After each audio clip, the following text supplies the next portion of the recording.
جناب ابو الدرداء رضی اللہ عنہ روایت کرتے ہیں کہ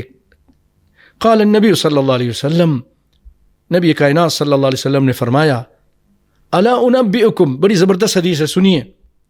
جو لوگ ذکر کو معمولی سمجھتے ہیں، اس پر توجہ نہیں دیتے ہیں، الا انبئکم بخیر اعمالکم، کیا میں تمہیں خبر نہ دوں جو اعمال میں جو بہت اچھے عمل ہیں، خیر افضل کا صیغہ ہے، وازکاها عند ملیککم، اور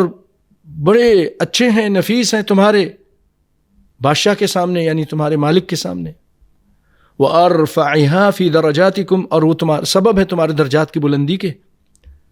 وخیر لکم من انفاق الذهب والورق، اور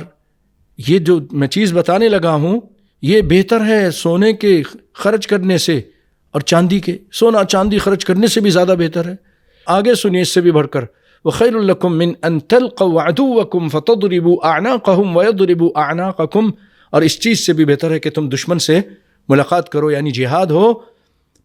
اور تم ان کی گردنوں کو مارو، وَيَضْرِبُوا أَعْنَاقَكُمْ، اور وہ تمہاری گردنوں کو مانے، یعنی وہاں پر جنگ ہو، جہاد ہو اور قتال ہو۔ تو انہوں نے کہا قالوا بلا، اللہ کے رسول ہاں کیوں نہیں، بتائیے۔ قال ذکر اللہ تعالی، نبی کائنات فرماتے ہیں اللہ کا ذکر، اللہ کا ذکر یہ ان تمام چیزوں سے بہتر ہے۔ اللہ کا ذکر، قرآن اللہ کا ذکر ہے، نماز اللہ کا ذکر ہے، اقم الصلاۃ لذکری انا نحن نزلنا الذکر وانا له لحافظون، ہم نے اس ذکر کو اتارا، قرآن سے مراد ہے، نماز بھی ذکر ہے۔